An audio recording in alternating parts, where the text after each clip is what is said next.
kapılıp düşlere bana sitem etme.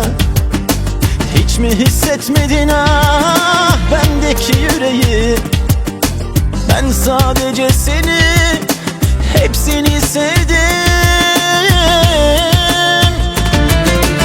İnan sevgilim, bir ben bilirim hasret acısı içimde saklı. Yaşadığım her şey yüzümde yazılı. Ben sadece seni, hepsini sevdim. Ah, seviyorum deli gibi ölümüne, yaşıyorum acısını bile bile.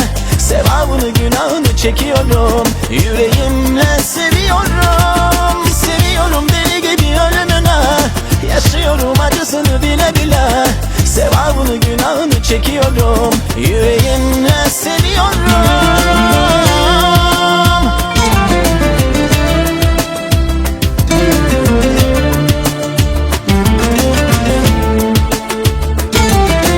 Yalan sevgilim, inanma ellere.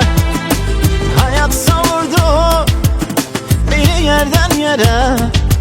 Kurduğum hayaller yıkıldı birer birer. Ben sadece canım bir sana yandım. Ah, seviyorum deli gibi ölümüne, yaşıyorum acısını bile bile.